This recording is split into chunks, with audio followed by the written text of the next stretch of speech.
Have you ever seen someone get called out for stolen valor? My husband's family treats military service like a religion, and his older brother Greg is the high priest. I serve too, but I never talked about it. And when my husband introduced me to his family years ago, I just smiled and nodded while Greg dominated every conversation with tales of his heroic service. Explaining myself meant revisiting memories I spent years trying to bury, so I kept quiet and let him have his spotlight. This reunion started the same way, with Greg describing a firefight. Except this time, he stopped mid-sentence and looked directly at me. What did you even do in the military? I just realized I've never heard you talk about it. I said I was a medic. He laughed. Must have been nice, handing out Tylenol while real soldiers did the hard work. I felt my jaw tighten, but I smiled and said it kept me busy. His wife leaned in with a sympathetic look. Did you ever see anything traumatic? Before I could answer, Greg cut in. The most traumatic thing she probably saw was a hangnail.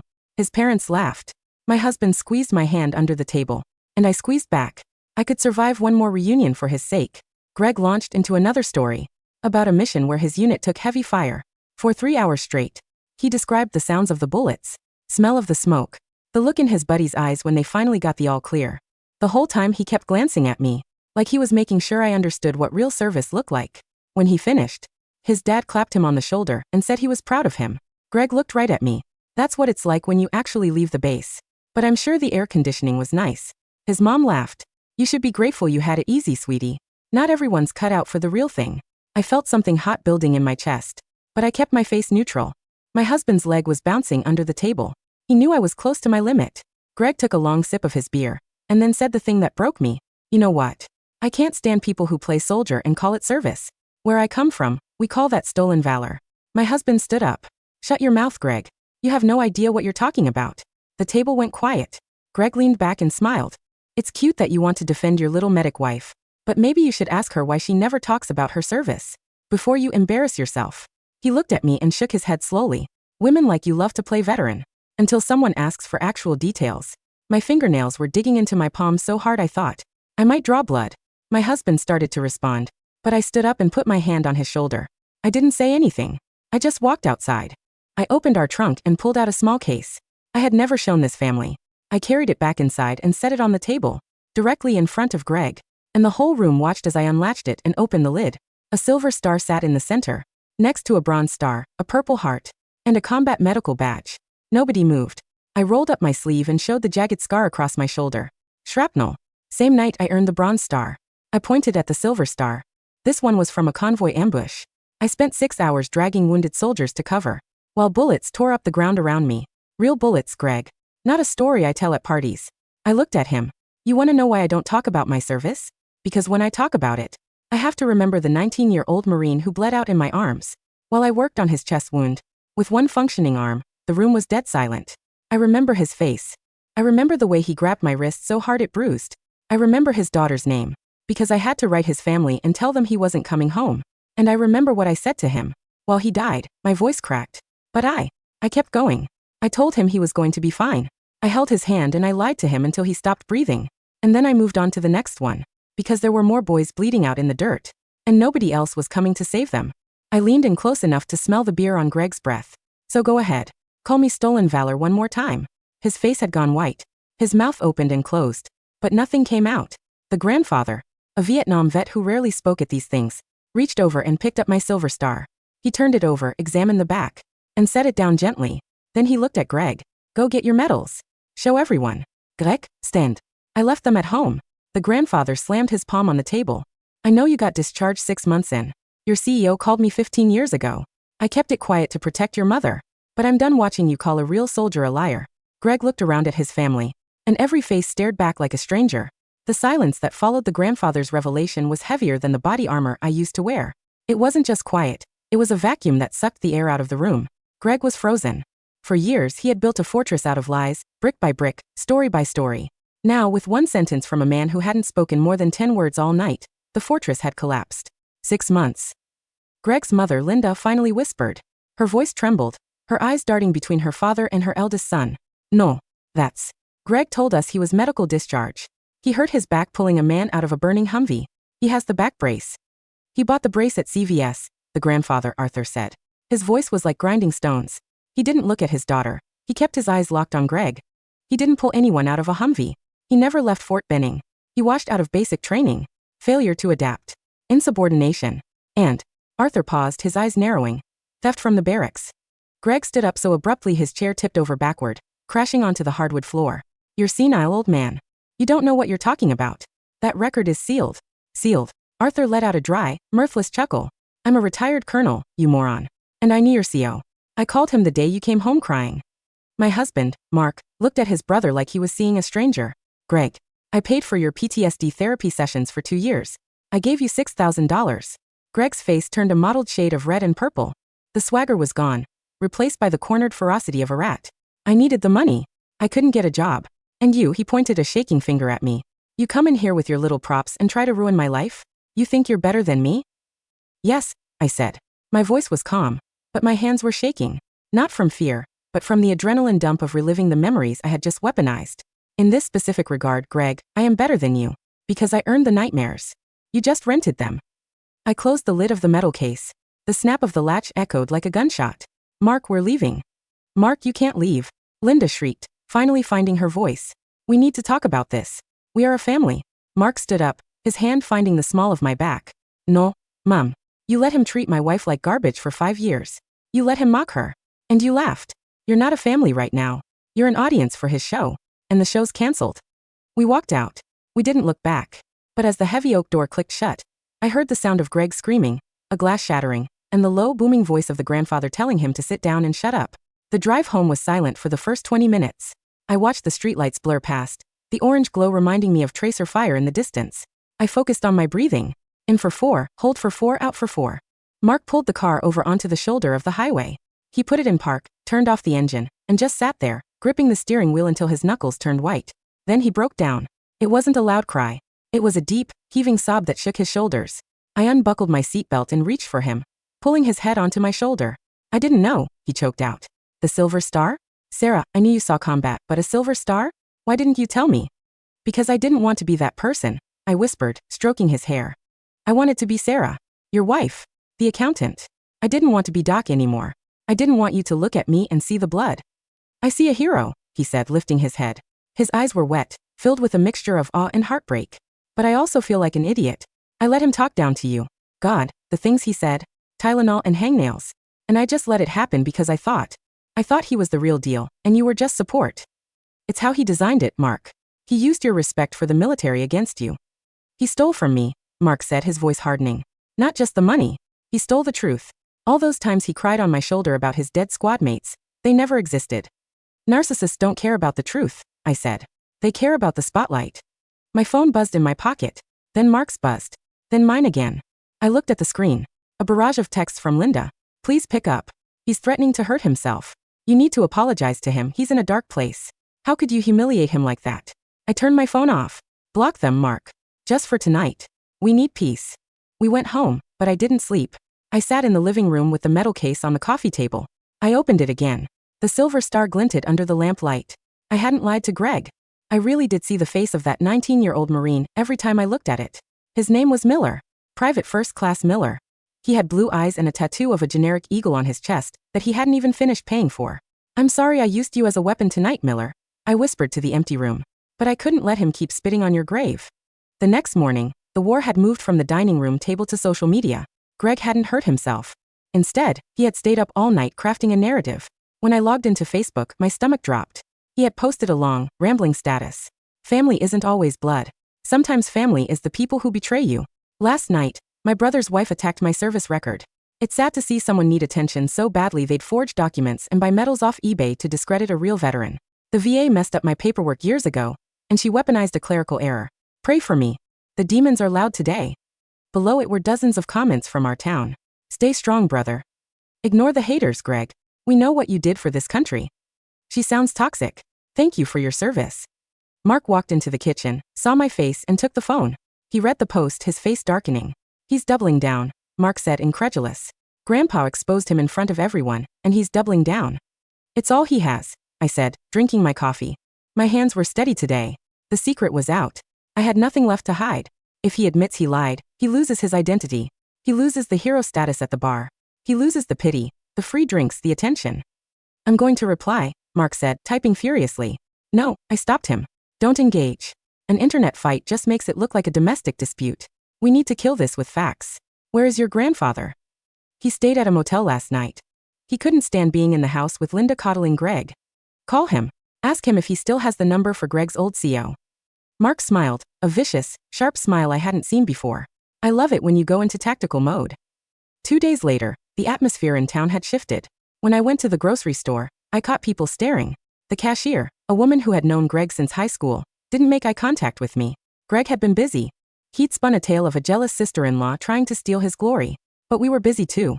Arthur came over for dinner on Tuesday.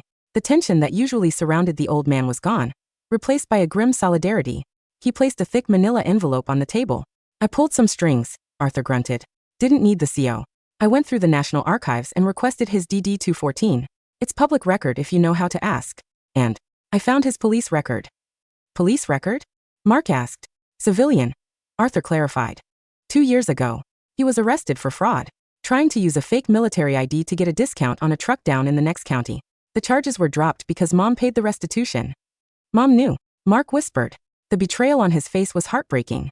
She knew he was faking it. She knew he was in trouble, Arthur said. She didn't want to believe the why. She prefers the fantasy that her son is a tortured hero rather than a petty thief. What do we do with this? I asked, tapping the DD-214. It clearly stated, entry-level separation, discharge, uncharacterized, no medals, no combat. Greg is holding a fundraiser at the VFW on Friday, Arthur said. Supposedly for his medical bills related to his service injuries. He's going to scam people out of thousands. I stood up. Not in my town. And not wearing my uniform. The VFW hall was packed. Smoke hung heavy in the air, mixing with the smell of stale beer and popcorn. Greg was on the small stage, holding a microphone. He was wearing a fatigue jacket that was 2 sizes too big, with patches that were placed incorrectly. A generic, U.S. Army tape was sewn crookedly above the pocket. He looked pathetic to me now, but the crowd was eating it up. The government turns its back on us, Greg was saying, wiping a fake tear. They deny my claims. They say the records were lost in a fire. But I know what I did. My brothers know. Mark, Arthur, and I walked in the back door. The commander of the post, a man named Henderson who had actually served in Desert Storm, saw Arthur and nodded. They had spoken earlier. Henderson walked up to the stage and took the microphone from Greg's hand. Hey, Greg protested. I'm not done. Yeah, you are, son, Henderson said into the mic. The feedback squealed, silencing the room. Folks, I hate to interrupt a fundraiser. We love supporting our vets. But the VFW has a strict policy about verification. Greg's eyes darted to the back of the room. He saw me. He saw the folder in my hand. Panic, pure and primal, seized him. This is harassment. Greg shouted, trying to grab the mic back. That woman is crazy. Henderson pushed Greg back with one hand. I have here a fax from the National Personnel Records Center, sent over by Colonel Arthur Miller, retired. Henderson gestured to Arthur. The room turned to look at the old man, standing tall, his Vietnam veteran cap on his head. Henderson began to read. Gregory Thomas. Service dates, January 12, 2008 to June 15, 2008. Rank at discharge, Private E1. Awards, National Defense Service Medal. Notes, separated for failure to meet performance standards. A murmur rippled through the crowd. It says here, Henderson continued, his voice dripping with disgust, that you never deployed. You never left Georgia. And there is no record of any injury. It's a conspiracy. Greg screamed, his voice cracking. They altered the files. I stepped forward. I wasn't shouting. I didn't need to. I walked right up to the stage. I looked at the men and women in the front row. Real vets, wearing their hats, their pins. My name is Sarah, I said, projecting my voice like I was back on the parade deck. I was a hospital corpsman attached to the 2nd Marine Division. I served 2 tours in Helmand Province. I pulled my silver star out of my pocket. I didn't hold it up like a trophy. I placed it on the table next to Greg's donation jar. This isn't a prop, I said. And neither is the money these people are giving you. You are stealing from them. You are stealing from every person in this room who actually signed the blank check to Uncle Sam. I looked at Greg. Go home, Greg. Before the police get here. Because fraud is a crime. Greg looked at the crowd. The sympathy was gone. In its place was a wall of anger. Fists were clenching. Chairs were scraping back. Greg didn't say a word. He jumped off the side of the stage and ran out the fire exit. The fallout was nuclear. Linda called Mark screaming that we had murdered Greg. She claimed he was missing, that he was suicidal, that it was all our fault. Mark finally found his spine. Mom, stop. He's at a motel off I-95. I tracked his phone. He's not suicidal. He ordered 3 pizzas and a pay-per-view movie. He's hiding because he's a con artist. How can you speak about your brother that way? She wailed. Because he made my wife's life hell for 5 years, Mark said, his voice shaking with suppressed rage. And you helped him. You knew, Mom. Deep down you knew. You just liked being the gold star mom, without actually having to lose a son. You liked the attention too. The line went dead. For months, we didn't speak to them. Greg left town. We heard rumors he moved to Florida, trying to start fresh, probably spinning a new web of lies about how his family betrayed him. The silence from his parents was the hardest part for Mark. He missed his dad. But his dad was weak, dominated by Linda's need for drama. However, something beautiful happened in the void left by Mark's family. Arthur adopted us. He started coming over every Sunday for dinner. He and I would sit on the porch, drinking iced tea. We didn't swap war stories in the Hollywood sense. We talked about the quiet things. The smell of burning diesel. The boredom. The difficulty of sleeping in a bed that was too soft. I never knew, Arthur told me one evening, looking at the sunset. I thought Greg was just embellishing. I didn't know he was attacking you. It's okay, Arthur. No, he said firmly. It's not. You carried a heavy load, document. You shouldn't have had to carry his lies too. A year passed. Life had settled into a rhythm. I was working as a trauma nurse at the local hospital. A job that utilized my skills but kept me close to home. Then the anniversary came. August 14th. The day Miller died. Usually, I took the day off. I would sit in the dark and drink too much. But this year I felt different. The exposure of my secret had lanced the boil. The infection was draining. I decided to visit the local cemetery. Not because Miller was there, he was buried in Ohio, but because I needed a place to think. I was standing by the Veterans Memorial when I heard a car door slam. I turned around. It was a beat-up sedan. Greg got out. He looked terrible. He had gained weight, his face was puffy, and his clothes were stained. He saw me and froze. I didn't run. I didn't hide. I stood my ground. He walked over, his hands in his pockets. He stopped 10 feet away. You happy? He asked. His voice was raspy. No, Greg. I'm not happy. Are you? I lost everything, he spat. My job, my friends. Mom and Dad won't even send me money anymore because Grandpa threatened to write them out of the will. You lost the things you stole. I corrected him. You can build something real, you know. You're young enough. Go back to school. Get a real job. Stop pretending to be something you're not. He laughed, a bitter, broken sound. I can't. It's who I am now. I'm the guy. I tried to get a job at a warehouse. Someone recognized me from the VFW video. It's on YouTube. Stolen Valor exposed. 50,000 views. Actions have consequences. I said simply. He looked at the memorial. I just wanted people to look at me the way they looked at Grandpa. The way Mark looks at you. Respect isn't given, Greg. It's earned. And usually it's earned through suffering. You wanted the respect without the blood. He looked at me, and for a second, the mask slipped completely. I saw a scared, insecure child who felt invisible. I hated you, he whispered. Because I knew. The moment I met you, I looked in your eyes and I knew you had seen the elephant. And I knew you knew I was a fraud. Every time you smiled and nodded, I felt like you were laughing at me. I wasn't laughing, I said softly. I was pitying you. Because you have to live with the lie. I just have to live with the ghosts. And I prefer the ghosts. He kicked the dirt. I'm leaving. Moving out west. Just tell Mom I'm alive. Tell her yourself, Greg. He got back in his car and drove away. I never saw him again. 3 years later, Mark and I were hosting Thanksgiving. The house was full of laughter. We had a 2-year-old daughter named Maya. The doorbell rang. Mark opened it. It was his father, Robert. And behind him, looking hesitant and small, was Linda. They hadn't been to our house since the incident. Linda held a Tupperware container of stuffing. Her hands were shaking. Can we come in? Robert asked. Mark looked at me. I was holding Maya on my hip. I looked at Linda. She looked aged. The fire was gone. Without Greg to champion, she had been forced to face the reality of her family. Come in, I said. Dinner was awkward at first, but the presence of a toddler is a great equalizer. By the time dessert came around, the tension had thawed. After dinner, Linda found me in the kitchen. I was washing dishes. Sarah, she said. I turned off the water. Linda. She struggled with the words. I found Greg's letters. From boot camp. I dried my hands. I kept them in a box in the attic, she continued, tears forming in her eyes. I reread them last week. He sounded so scared. He wanted to come home so bad. He begged us to get him out. And when he came back, I was just so relieved he was safe. I let him tell the stories because it made him feel strong. And it made me feel like I hadn't raised a quitter. She looked at me, really looked at me. I am sorry. I dishonored you to protect him.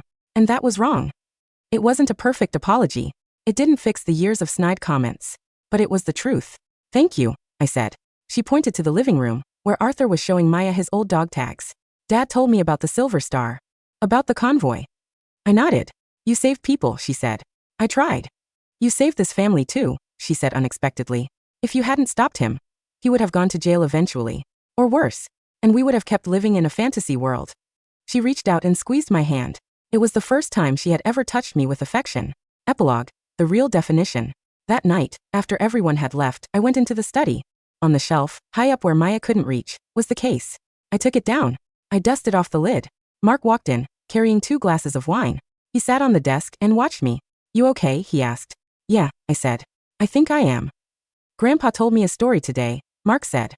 "He said that the bravest thing he ever saw wasn't in Vietnam. It was you, standing in front of that room at the VFW, holding that medal, shaking like a leaf but refusing to back down." I smiled. I was terrified. "That's what bravery is," Mark said. "Being terrified and doing it anyway." I opened the box. The silver star shone back at me. But for the first time in a long time, I didn't just see Miller's dying face. I saw Mark standing up for me. I saw Arthur finding a daughter in me. I saw Greg driving away, finally forced to find his own truth. I saw my own reflection, not as a victim of trauma, but as a survivor who refused to let the truth be buried. I said looking at Mark, "I think I'm ready to tell you about Miller, about what really happened that day." Mark put down his wine. He sat in the chair opposite me, leaning forward, his eyes full of love and patience.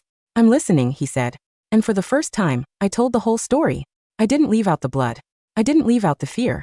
I didn't leave out the guilt. I spoke until my throat was dry and my tears were gone. And when I was done, the war didn't end.